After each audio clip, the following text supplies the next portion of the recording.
Coach, it's an honor to be able to talk with you each and every week. I hope you've had a great week, sir. Well, Ryan, listen, thank you, and what a great game Alabama played. Everybody that asked me, I said that Clemson is going to see the very best that Alabama has, and I think they did, especially defensively. I just thought they played an outstanding game, and the best football team won that game. Well, Coach, when you look at defensively, what did you see from Alabama? Say that again. When you look at defensively from Alabama, what did you see from the Crimson Tide from your perspective? Well, that's what I've seen nearly every game. Really, they didn't play all that good against Auburn or Mississippi State, but they are aggressive. They attack the quarterback. They're a good tackling team. They've got good size. They penetrate the offense. It was just an outstanding defensive effort as far as I was concerned. Got the 2 interceptions, and that was probably the difference in the game. Well, Coach, you should be mighty, mighty proud, obviously, of Alabama, but you should be awfully proud of your grandson as well. It was fun to be able to talk with him, and he's on the Clemson team, and we were given access on Saturday, so kind of favors you a little bit. Maybe that big, bulky frame that you have, J.C. Chalk certainly has that as well. Well, he's a lot bigger than I was when I played. I weighed about 165 when I was at A&M, and he weighs 250 and about 6'5". He's a good sized kid, and he's a fine young man. That's the main thing, and he's going to be a good player. He gets to play some, but all his football is ahead of him. Yeah, it was fun to talk to him, and just talking about your obviously coaching days, and I told him that we feature you every single week here, and we talk Alabama football. But Coach, going back to Coach Saban and Jeremy Pruitt, how much credit goes to those guys for designing a game plan and working, their butt off to get ready to go and take on this Clemson offense? It's very explosive at times. First of all, I don't think you win with a plan. I think you win with the way the players played. And I thought they played extremely well. You could look back at several games, and you couldn't tell the plan any different from any other plan. But the players played with excitement, enthusiasm, and they attacked Clemson, and they got those 2 turnovers, and that was just the difference in the game. They were not going to allow Clemson to win the game. Coach, I'd love to hear your thoughts going into this big Georgia game and having an all-SEC national title. First of all, I thought Oklahoma was a better football team, and all along I thought it was going to be Oklahoma and Alabama in the championship game. And but for whatever reason, there was no quit in Georgia, and they ended up winning the game, and they deserved to win. But I felt like all along that Oklahoma was a little bit better football team than Georgia.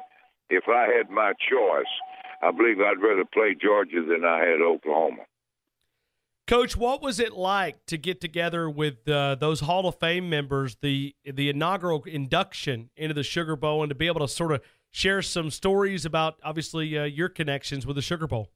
Well, it was really an enjoyable time. We had the induction ceremony in a relatively small town, a small room, so there was nobody there except the immediate family and my daughter, and did get to go, and I had a granddaughter there. But hear them talk about the accolades of the various players. It was a thrill just to be associated with that group, really. Several of them that I knew anyway. I'm a good friend of Johnny Majors and Pepper Rogers, and Major Ogilvy was there, and it was just a fun group to be associated with. Obviously, Coach Bryant and some of the ones that have passed away, they were inducted also. Yeah, it was a lot of fun to see all those legends out there on that field and being able to get recognized. And Coach, I don't know if you've had a chance, but how bad will this loss hurt Dabo, and how bad is it after a loss like this? I mean, have you ever been a part of a game like that where that one just hurts? I mean, because his team just didn't play up to what we thought Clemson was capable of. I'm just curious. And talking to the Clemson people before the game, several of the people, they felt very confident about the game. They thought that they would win the game with 14, 16 points. I've talked to Woody and Danny Pearman. I have called Dabo, but he didn't return my call. I think he's probably resting and sleeping and taking a little time off, which he should. But, they did a great job just getting there. Somebody's going to lose, and they had an outstanding year. Whether or not they won the last game or two, that can't take anything away from the success that their program has had over the past few years. Coach, in your opinion, is the SEC still the premier conference in college football? Oh, I don't think there's any question about it. You look at the national championship game, and both of them are in the SEC, and had several of them in bowl games. They didn't have a lot of success in some of the bowl games, but LSU was ahead of Notre Dame, and they ended up losing that game, and Auburn was ahead of Central Florida, and they ended up losing that game, and anyway, Alabama won the game, and Georgia won the game, and that's the two biggest. So I don't think there's any question about what's the best conference in the country. Coach, if I could, I'd like to stop and obviously salute. Kirby Smart meant a lot to the University of Alabama for the years that he was here, did a great job. But, Coach, in 2 years, he has taken a program, and I know he didn't arrive into a program that was completely depleted, but in 2 years, he took over for Mark Richt, which had averaged 10 wins a game, 10 wins a season for about 15 years. He took over a program, and in year number 2, he's playing for a chance to win a national title. He's 60 minutes away. That's pretty remarkable from a coaching perspective. And I'll tell you something else. Is that he's got 3 children that were in the RISE program. So I've followed Kirby Smart's career a whole lot more than I know him. But he's just done an outstanding, a remarkable job, really. When you think of taking over a program where they had fired a coach, and they fired him because he wasn't having the success, and playing with a freshman quarterback, and regardless of win or lose this next game, he's done just an outstanding coaching job.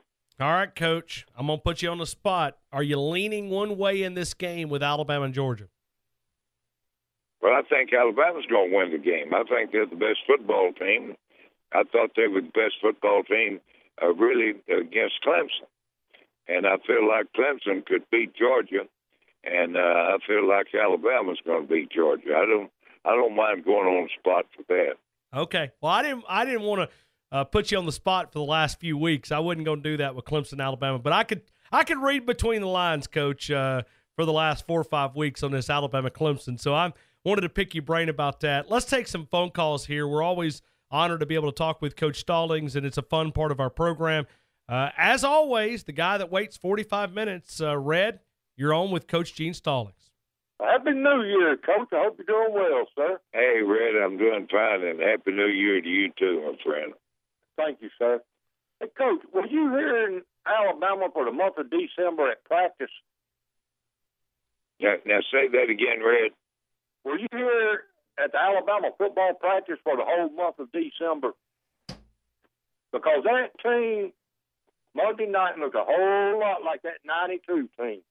Well, they played extremely well. That and you look back, and Alabama did not play that well against Auburn, did not play that well against Mississippi State, really didn't play all that well against LSU.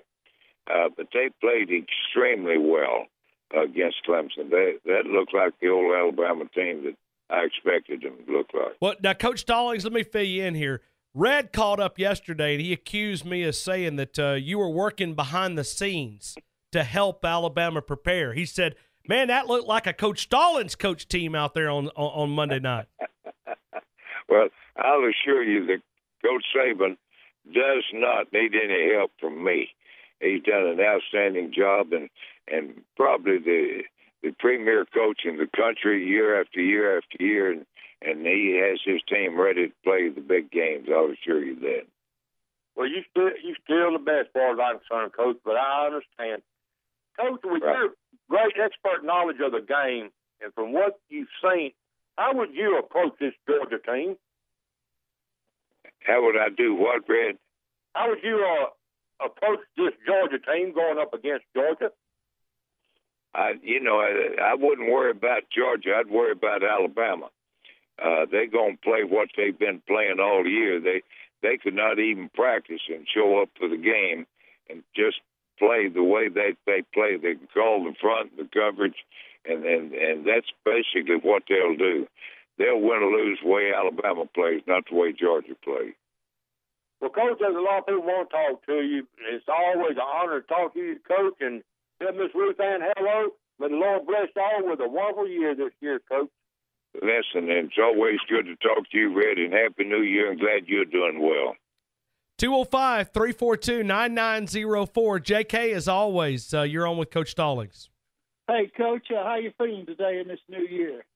JK, I'm feeling well. It's awfully cold, and we had to break ice for the cows to get something to drink, but I'm feeling good. Thank you for asking.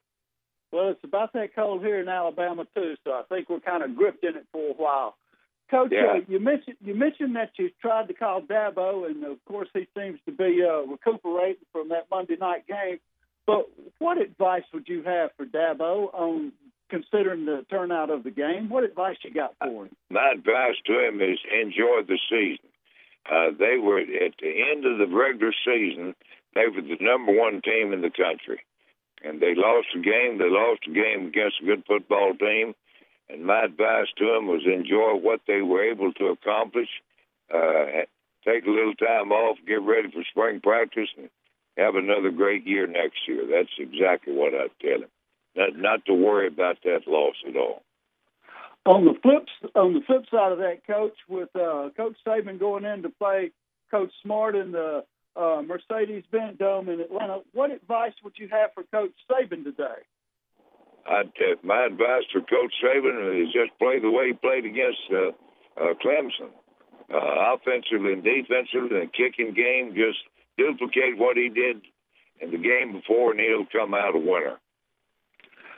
We seem to have developed a split personality here in Alabama, and we got a quarterback that's led us to 12 wins. I think he's had an exceptional season, and we still have some fans that find little faults here and there. What would you say about a two quarterback system, or maybe putting in the second quarterback? I've never had a two quarterback system. You're not going to have a two quarterback system as long as you got the young man that's playing. His entire career, he's only lost one or two games, and he does an outstanding job. In order to beat Alabama, you've got to control the quarterback. It's just simple as that. He can win the game by himself, either running or throwing. All right, Bama Nation, that comes from Coach Stallings, so I want you to listen up to what Coach Stallings is telling us. Lay off his two-quarterback plan and stay with the one we got, Bama Nation. Thank you, Coach, for that advice. It's always a blessing to talk to you, and I sure hope I get to see you sometime soon. I hope our paths cross. Absolutely. Thank you, JK. Let's go to Robbie. Robbie, you're on with Coach Stallings. Hi, Ryan. How's it going, buddy? Hey, I'm good. You're on with Coach Stallings. Yes, sir. Thank you. Coach Stallings, how are you? Robbie, I'm doing fine. Thanks for calling. Yes, sir. It's an absolute honor and privilege to talk with you tonight. I just wanted to ask, we've often read and seen stories about Nick Saban's admiration for you and how much he respects you. And he said one of the phone calls he made to help him make the decision to leave Miami was to you. And I know that you probably can't share all the details with it being, a private conversation, but just kind of what are some of the things that you kind of shared with him that night on that phone call? Well, you'll have to ask him. When I share something with somebody, that's sort of confidential. But I just encouraged him. I will say this. I encouraged him to go to Alabama. Some people are meant to be pro coaches. Some people are meant to be college coaches. And I just felt like he was more suited to be a college coach than he was a pro coach. And he's a good coach wherever he was. You'll have to ask him what I told him. And Robbie, if I can add this to it, and I'm just showing more respect for Coach Stallings, if you walk into Coach Saban's office, Coach Saban has a lot of mementos Do you know the one that's sitting pretty close to his desk? He's got a picture with Coach Stallings and himself sitting up on his desk. So obviously it looks like obviously when you look at Coach Saban, he understands the influence that Coach Stallings had on him, and he's always been nothing but class as he shows back to Coach Stallings. Well, absolutely. I tried to call Coach Saban today, in fact, and just congratulate him on the win, and didn't get him. And I realize they've got other things to do, but I just think he did an outstanding job, and he does every week, to tell you the truth. Yes, sir, he does. He does. Coach, thank you for having me on tonight. Pleasure to talk to you. Listen, have a good day and a happy New Year, my friend. All right. Yes, sir. You too. Thank you, Robbie. I appreciate your phone call. We appreciate you for being a part of the show. Real quick, let's go to Corey up in Trussville. Corey, good afternoon. You're on with Coach Stallings. Hey, Coach Stallings. How are you doing tonight? Corey, I'm doing fine. Thanks for calling. Yeah, I just wanted to get your opinion on this game real quick. I know that when you look at this game, the location of the game is in Atlanta, and majority of the crowd will probably be Georgian, and that's not to say that Alabama Nation won't travel, but whenever you're going to a game where the majority of the fans are going to be one-sided, how do you think noise facts like Alabama deals with the fans, and when it comes to game plan, if Georgia's taking away Alabama's running game, how do you think Alabama can pass the ball downfield, considering Jalen somewhat struggled a little bit passing the ball a little bit? How do you think he can pass the ball against Georgia's defense? I would say that the game plan is the least thing I'd worry about. Just keeping his players healthy and playing what they play best, throwing it when they need to throw it, running when they need to throw it, and they have excellent play selection anyway. So I'd say not to get too fancy and just play what they play best. That's what they'll do, to tell you the truth. Let's go to Pee Wee in Grand Bay. Pee Wee, you're on with Coach Stallings. Good afternoon, Coach Stallings. How are you, sir? Pee Wee, I'm fine. Thank you. I hope you had a Merry Christmas and a Happy New Year. Listen, we had lots of children and grandchildren and so forth here for Christmas, and we thoroughly enjoyed it. And I've enjoyed watching the games, and especially the big games. And it's been a fun off season for me. Yes, sir. Coach, I just wanted to get your opinion. You know, this year Alabama has been snake bit at the linebacker position as far as injuries has concerned. And, again, Anthony Jennings goes down after having the best night of his career. I was just wondering, you know, I think this is going to be who can stop the run the best is who's going to win this game, whether we can stop Sony Michel and Nick Chubb, or if they can stop our run, that's going to be a major factor. But when you have this many injuries at linebacker, I mean, do you remember any team that's been hurt like this at one position? No, but I'll tell you this. That says something about who all they recruited. Alabama was a favorite in this game. They've been the favorite every game for 10 years. So even though they've lost some good players, they've got good players that steps in and does their job. So I don't think the injuries have really bothered them. They're getting some of the guys back, but the guys that they had played awfully good. Yes, sir. I was just wondering if you had to pick one facet of the game that we needed to win this game, which one would it be? You got to stop the running game. Georgia's got an outstanding running back, and you just can't allow him to run all over the field. So, and Alabama is an excellent defensive team against the run. So I think that's going to be the difference in the game. Obviously, turnovers always important, but they're important in every game. In fact, that's the reason that Alabama was able to beat Clemson. They got a couple of turnovers, and that kept Clemson from scoring and gave them an opportunity to get the ball. So that's going to be the key. Thank you, Pee Wee.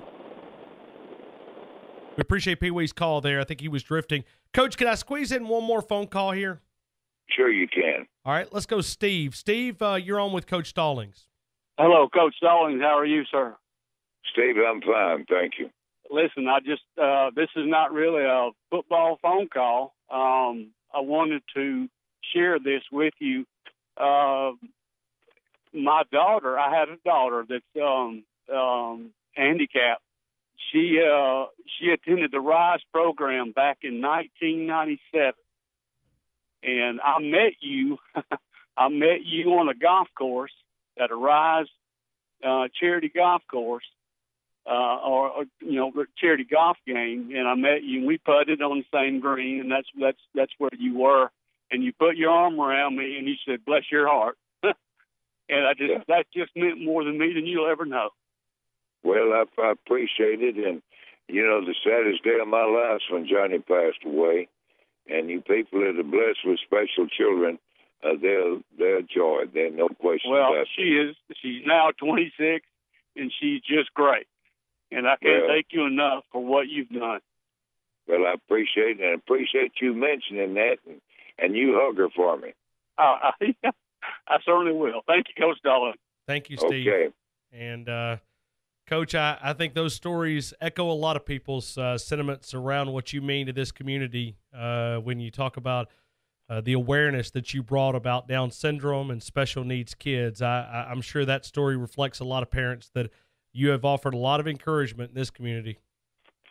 Well, I've been blessed. There's no question about that. The RISE program blesses lots of people. They really do. That's an outstanding program for the handicapped child, and I'm just glad that it's got my name on the building. No doubt. RISE School certainly will invite people to connect with them, and if you're always looking for volunteers or if you want to get involved, the RISE School, top-notch facility there, riseschool.ua.edu. Coach, as always, it's an honor to talk to you. I hope you have a great week, and hopefully next week we're talking about a Crimson Tide championship. Yes, I bet we do. And Ryan, Happy New Year to you, and it's always a joy to be on your show.